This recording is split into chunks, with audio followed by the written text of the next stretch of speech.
Francesco Paolo Bello, console onorario dell'Eritrea in Puglia, dottoressa Marina Dolce,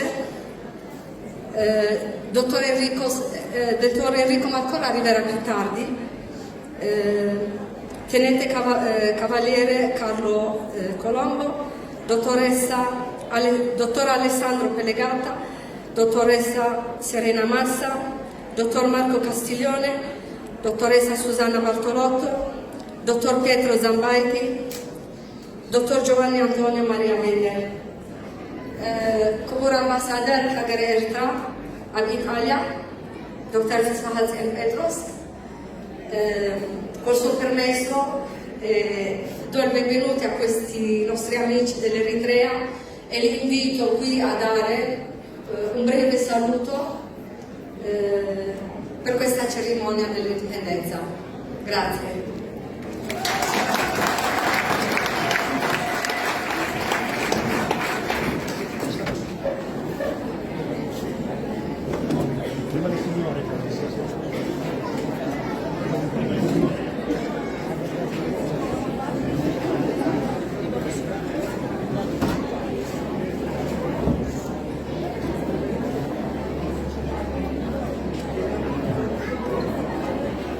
Per dare giusta precedenza alle gentili signore, do la possibilità di dare il saluto alla dottoressa Marilena Dolce.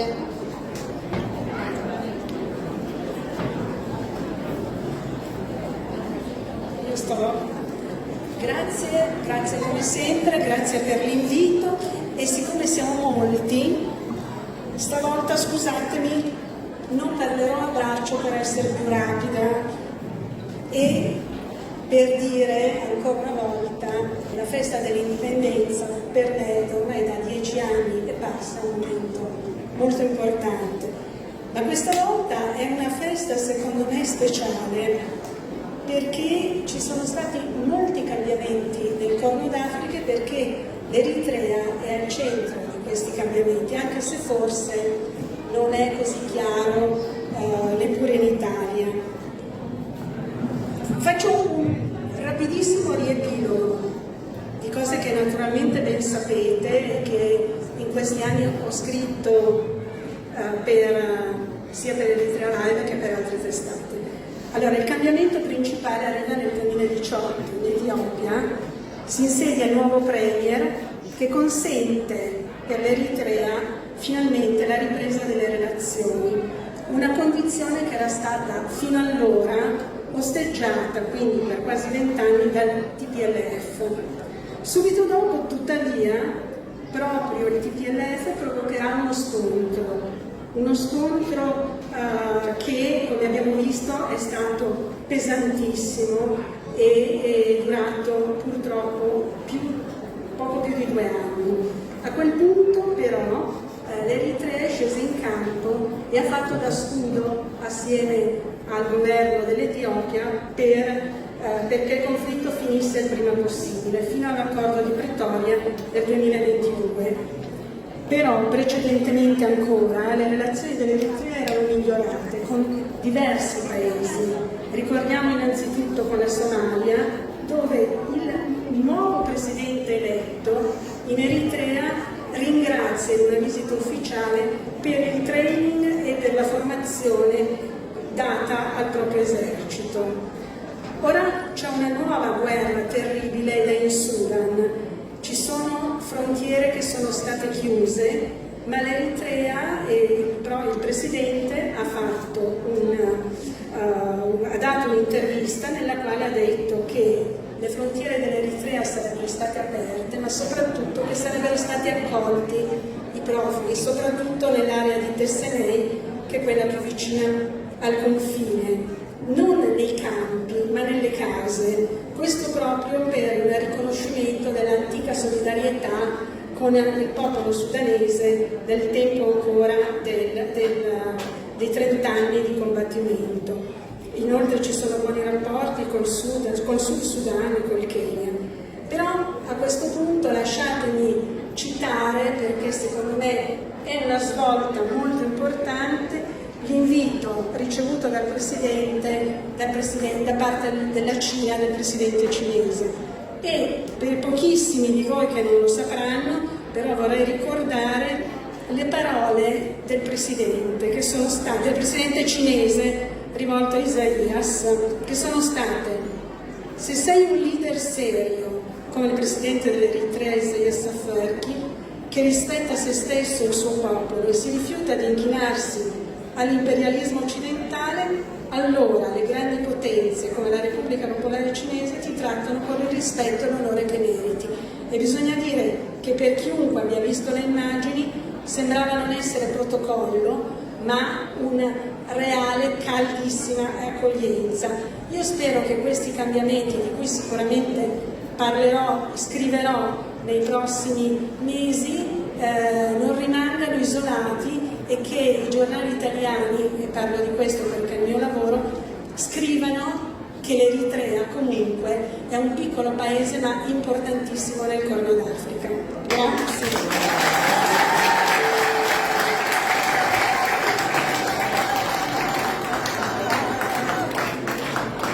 Dottoressa Serena Massa. Buonasera a tutti e grazie per questo invito. È sempre una gioia essere con gli amici eritrei. Sono 11 anni che è iniziata la missione archeologica, della quale ho ereditato come grandissimo regalo e come grandissima responsabilità da parte di Alfredo e Angelo Castiglioni, che non sono più con noi ma sono sempre con noi, come poi ricorderà anche Marco, figlio di Angelo. Il successo di questa lunga durata di questa missione è dovuto all'amicizia e al rapporto di fiducia che c'è reciproco tra team italiano e team eritreo. È la cosa più bella che rimane e che va al di là delle conquiste scientifiche.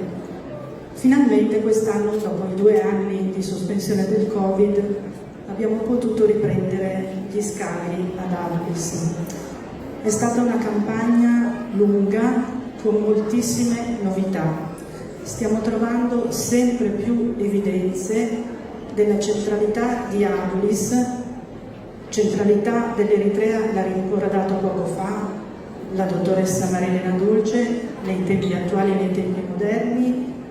È una centralità che deriva da una lunga storia e da una realtà radicata in tempi archeologici, che sono quelli che studiamo noi con la nostra missione.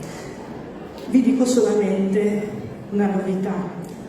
Dagli scavi è venuta fuori una statuina femminile preistorica, è la terza ritrovata dopo le 2 già scavate da Roberto Paribeni nel secolo scorso, e sta a dimostrare che l'importanza di Adulis non è solo legata al momento più noto, più conosciuto, quello contemporaneo, alla storia dell'impero romano, alla storia dell'impero assunita, alla storia dell'impero persiano, in cui certamente il ruolo giocato da Adulis è stato un ruolo strategico di primo piano ed è quello che ancora oggi può giocare l'Eritrea e di fatto possiede. Ma questa storia comincia molto prima, perché queste statuine si datano ad epoca neolitica. Dunque questo centro, almeno un paio di millenni prima della Adulis storica, era già un centro importante.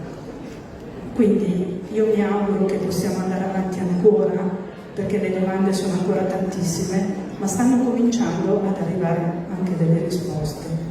E quindi sono molto felice poi di poter raccontare e scrivere di queste cose assieme al team eritreo e italiano. Grazie ancora.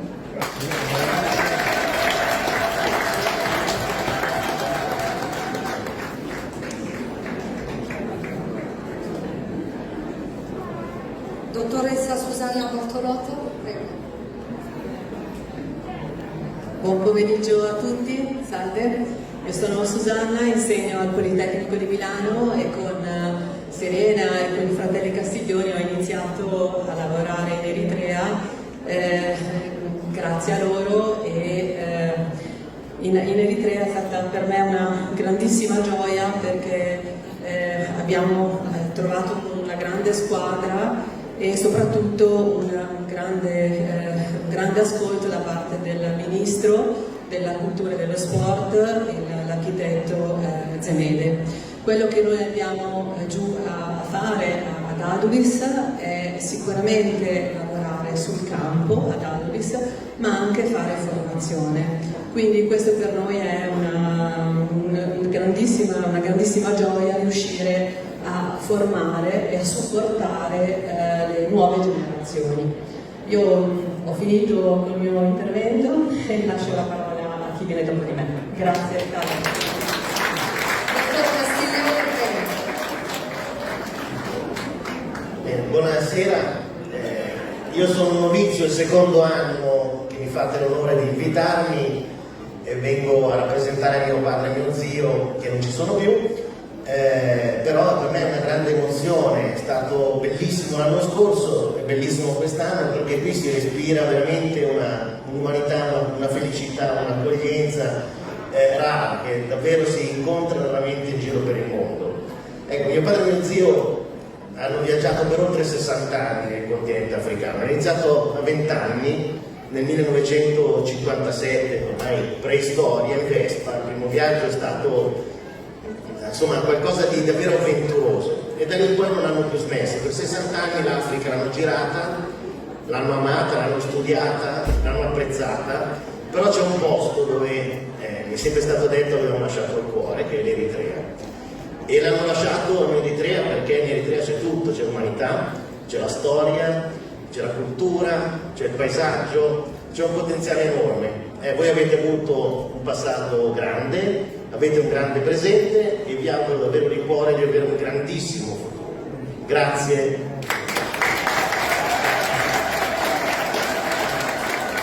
Dottor Alessandro?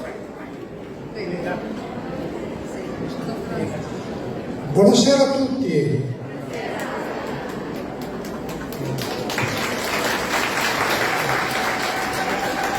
Io sono Alessandro Pellegata e sono appassionato, scrittore, mi interessa la diversità.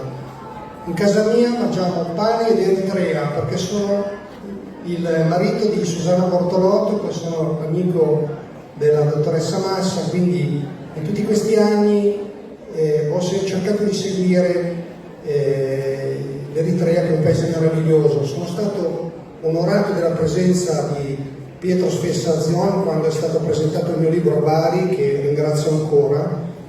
Diciamo che c'è un legame particolare, un legame affettivo, e l'Eritrea ha bisogno di una contronarrazione, perché siamo ormai sommersi da fake news, da false notizie, da negatività su un paese che avrà i suoi problemi, perché l'Eritrea è un secolo che gli eritrei combattono.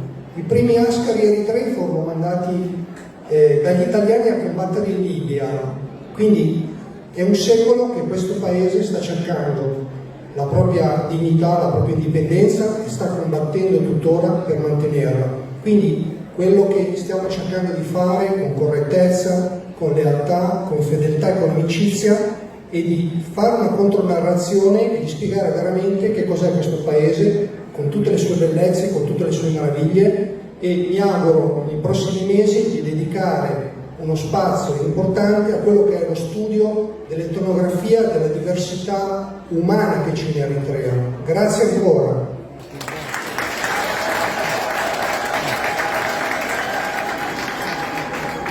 Prego il tenente dei carabinieri cavalieri, dottor Carlo Colombo.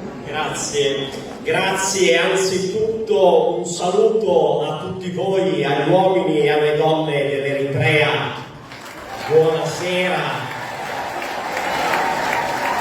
Eccomi, io ritorno per il 4º anno e sono felice di venire con voi. Solitamente mi accompagna il generale Leopoldo Maria De Filippi Tedeschi, ma purtroppo quest'anno ha subito un intervento non semplicissimo e ha dovuto declinare l'invito, però mi ha pregato di portarvi i saluti più calorosi vengono anche da lui.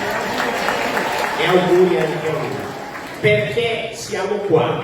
Siamo qua perché esattamente nel 2019 abbiamo scelto di intitolare una via del nostro paese in Brianza a un soldato eritreo, a uno Shumbashi capo, che è un maresciallo dei carabinieri per intenderci, che si chiamava Ibrahim Ali, e a seguito della battaglia di Keren ha ricevuto postumo questo riconoscimento di una medaglia d'argento al valore militare, rilasciata peraltro in tempo repubblicano dal presidente Luigi Einaudi, quindi un riconoscimento che è della Repubblica, nonostante i fatti si siano consumati in tempi diversi. E questo vale a dire che un sentimento di riconoscenza c'è. Probabilmente si fa un po' fatica a manifestarlo, ma la nostra idea di non aver paura a dire la verità ci ha portato nel 2019 a intitolare questa via, perché noi siamo convinti che il popolo eritreo abbia bisogno di riconoscenza e con questo speriamo di esserci almeno in parte riusciti.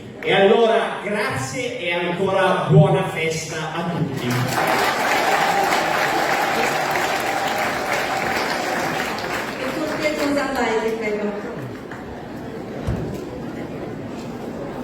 Buon pomeriggio a tutti.